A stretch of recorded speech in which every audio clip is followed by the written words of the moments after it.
الحمد لله نحمده ونستعينه ونستغفره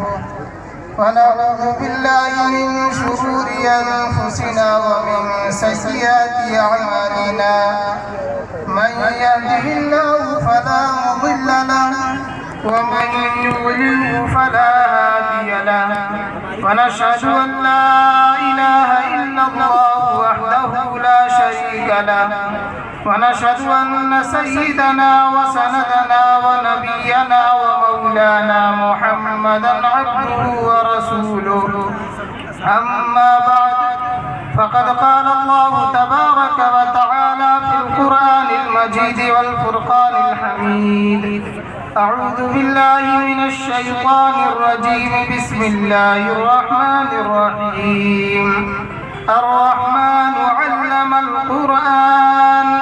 خلق الإنسان علمه البيان صدق الله مولانا العظيم قال النبي صلى الله عليه وسلم طلب العلم فريضة على كل مسلم ومسلمة أو كما قال عليه الصلاة والسلام علم ہے منزل عرفان و ہدایت کا چراغ علم ہے منزل عرفان و ہدایت کا چراغ علم ہے معرفت انفس و آفاق کا نام علم سے تربیت فکر و نظر ہوتی ہے علم ہے فطرت کی صدا علم ہے اسلام کا پیغام معزز سامعین کرام آج کا یہ اجلاس تعلیمی بیداری کے عنوان سے منعقد ہوا ہے تعلیم یہ بہت ہی اہم شے ہے علم کا حاصل کرنا ہر ایک کے لیے فائدہ مند ہے علم چاہے دینی ہو یا دنیاوی ہو انسان کو فائدہ دیتا ہے بس فرق اتنا ہے کہ دنیا کا علم اس کا فائدہ اس دنیا ہی تک محدود رہے گا اور اخروی علم کا فائدہ اس دنیا میں بھی ملنے والا ہے اور اس دنیا کے بعد والی جو زندگی ہے وہاں بھی اس کا فائدہ ہمیں ملنے والا ہے علم انسان کو فائدہ دیتا ہی دیتا ہے چاہے دینی علم ہو یا دنیاوی علم ہو علم کے بغیر انسان حیوان ہے وہ گھر جس میں علم کا ماحول نہ ہو وہ گھر جس میں لوگ پڑھتے لکھتے نہ ہوں وہ گھر جس میں لوگ تعلیم حاصل نہ کرتے ہوں وہ جانوروں کا گھر اور وہ ملک جہاں تعلیم کا رواج نہ ہو وہ ملک جہاں تعلیم کا دور دورہ نہ ہو وہ ملک بھی جانوروں کا ملک کہا جا سکتا ہے علم ایک نور ہے جو ہر وقت انسان کو روشنی دیتا ہے جو ہر وقت انسان کی رہنمائی کرتا ہے علم ایک پھول ہے جو مرجھانے والا نہیں ہے علم انسان کی قدم قدم پر رہنمائی کرتا ہے آج سے 200 سال 300 سال پہلے جائیں تو مسلمانوں نے تعلیم میں وہ کارنامہ انجام دیا ہے کہ دوسری قومیں وہ کارنامہ انجام نہیں دے سکتے ایک عیسائی عورت اپنی کتاب حاضر الاندلس وغاربها میں لکھتی ہے کہ عیسائیوں نے تعصب میں آ کر مسلمانوں کے کتب خانوں کو دریا برد کرنا چاہا مسلمانوں کے کتب خانوں کو دریا میں ڈالنا چاہا اس کے لیے ان لوگوں نے محنت کیا کوشش کیا 50 سال تک ان کا یہ عمل جاری رہا اور جس دریا میں ان لوگوں نے مسلمانوں کی کتاب کو ڈالا تھا اس کا پانی سیاہ ہو گیا مسلمانوں کا یہ کارنامہ ہے جو زمانے ماضی میں مسلمانوں نے کیا ہے لیکن آج مسلمان تعلیم کے میدان میں پیچھے جا رہے ہیں مسلمان تعلیم سے پیچھے ہٹ رہے ہیں ہمارا ماضی بہت تابناک تھا ہمارے آباء و اجداد نے علم حاصل کر کے عظیم کارنامہ انجام دیا تھا لیکن ہم اپنے آباء و اجداد کے نقش قدم پر نہیں چل رہے ہیں ہم علم میں پیچھے جا رہے ہیں علم حاصل کرنے والے کا بڑا مقام ہوتا ہے بڑا مرتبہ ہوتا ہے آج آپ لوگ اپنی نگاہ سے دیکھ لیں کہ اس دنیا ہی میں ایسے لوگ موجود ہیں کہ جہاں جاتے ہیں ان کے استقبال کے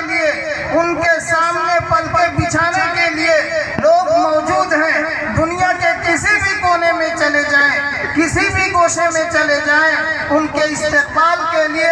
ان کے سامنے اپنی پلکیں بچھانے کے لیے لوگ تیار ہیں۔ آپ کی نگاہ میں ایسی شخصیتیں موجود ہیں۔ علم انسان کو ترقی دیتا ہے، علم انسان کو بلندی دیتا ہے، علم انسان کو ہر جگہ ممتاز اور فائز بنا دیتا ہے۔ حضرت آدم علیہ السلام کا فرشتوں نے سجدہ کیا، اور اس سجدے میں بھی جو حضرت آدم علیہ السلام کی فضیلت تھی وہ علم کی بنیاد پر تھی۔ فرشتے معصوم ہیں، فرشتوں سے کبھی گناہ نہیں ہوتا، فرشتے ہر وقت اللہ تبارک و تعالیٰ کی اطاعت اور فرما برداری میں لگے ہوئے ہیں، فرشتے کبھی اللہ تبارک و تعالیٰ کی نافرمانی نہیں کرتے۔ قرآن کریم میں اللہ تبارک و تعالیٰ نے ارشاد فرمایا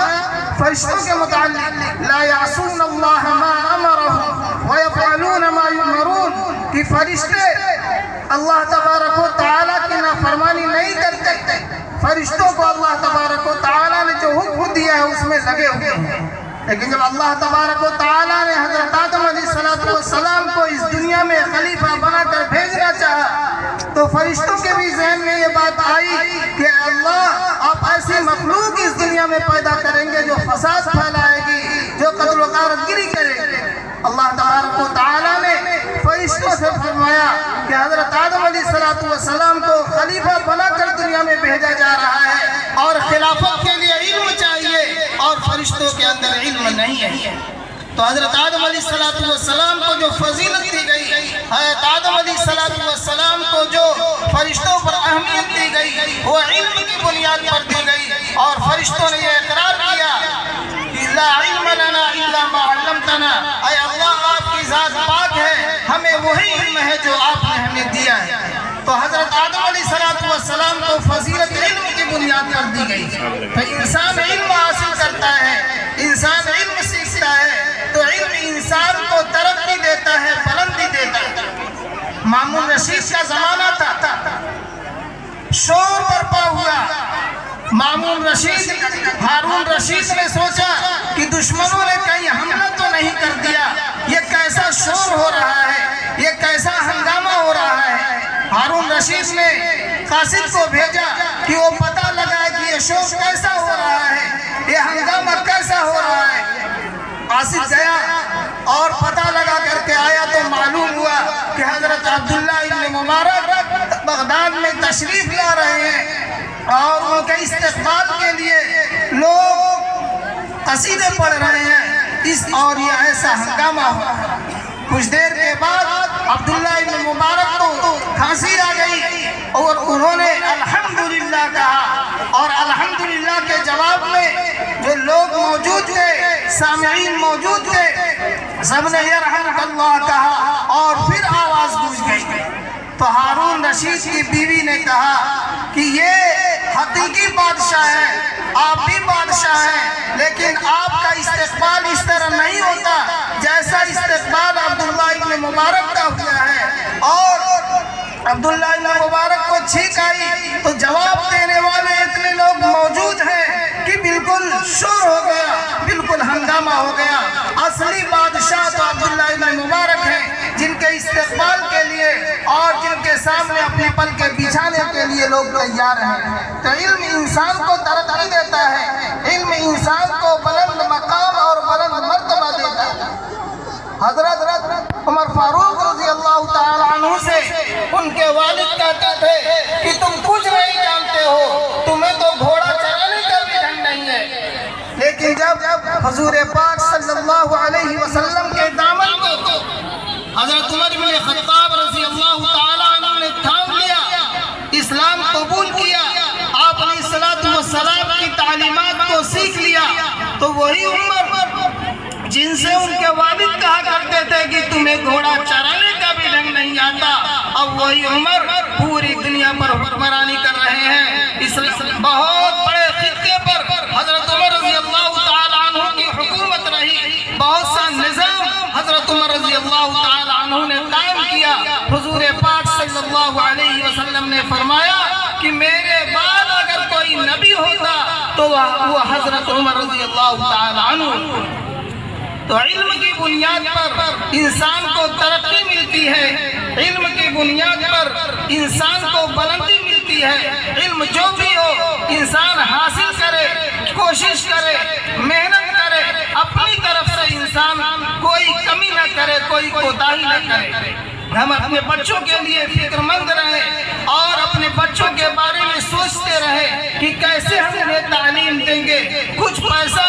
بچا کر کے ان کی تعلیم کے واسطے آپ رکھتے رہیں، آہستہ آہستہ وہ ایک اچھی خاصی رقم ہو جائے گی جو آپ کو اپنے بچے کی تعلیم میں اور اپنے بچے کو تعلیمی میدان میں آگے بڑھانے میں کام آئے گی۔ لیکن اس کے لیے ضروری ہے کہ ہمارے ذہن و دماغ میں تعلیم کی اہمیت بیٹھ جائے، ہمارے ذہن و دماغ میں تعلیم کی فضیلت بیٹھ جائے، ہمارے ذہن و دماغ میں تعلیم سے جو مقام اور مرتبہ حاصل ہونے والا ہے، تعلیم سے جو ترقی اور بلندی حاصل ہونے والی ہے بیٹھ جائے، تب ہم یہ کام کریں گے۔ غفلت کے ساتھ زندگی گزارنے والا کہیں بھی کامیاب نہیں ہوتا، دنیا میں بھی کامیاب نہیں ہوتا اور اخروی معاملات میں بھی کامیاب نہیں ہوتا۔ ہمارے شیخ حضرت اقدس مولانا شاہ مفتی محمد احمد اللہ صاحب پھولپوری دامت برکاتہم فرماتے ہیں کہ دین اور دنیا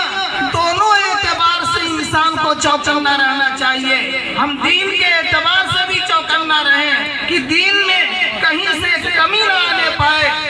اور دنیا کے اعتبار سے بھی ہمیں چوکنا رہنا چاہیے کہ کہیں کسی بھی اعتبار سے ہمیں کوئی دھوکہ نہ دینے پائے۔ انسان چالاکی اگر اختیار کرتا ہے، ایسی چالاکی جس سے دوسرے کا نقصان ہو جائے، ایسی چالاکی جس سے دوسرے کو ضرر پہنچے، یہ ناپسندیدہ ہے، لیکن اپنی حفاظت، اپنا بچاؤ یہ ضروری ہے۔ تو ہم تعلیم کے سلسلے میں متفکر رہیں، اپنے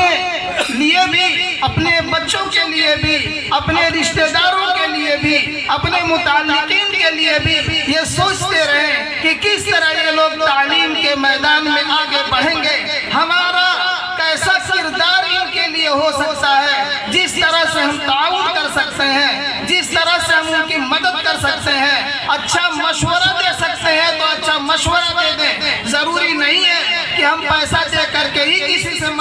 کی مدد کریں۔ اگر ہمارے پاس پیسہ نہیں ہے، ہمارے پاس اتنی حیثیت نہیں ہے، اتنی استطاعت نہیں ہے، تو اللہ تبارک و تعالیٰ نے ہمیں جانکاری دیا ہے، ہمیں معلومات دیا ہے، ہمیں علم دیا ہے، تو ہم کسی کو اچھا مشورہ دے دیں۔ ہمارے اچھے مشورے سے اگر کوئی تعلیمی میدان میں آگے بڑھ جاتا ہے، ہمارے اچھے مشورے سے اگر کوئی کامیاب ہو جاتا ہے تو اس سے بھی ہمیں ثواب ملے گا۔ اللہ تبارک و تعالی ہمیں تعلیم کی اہمیت کو سمجھنے کی توفیق میں رحمت فرمائے، تعلیمی میدان میں آگے بڑھنے کی اور تعلیمی میدان میں اپنے بچوں،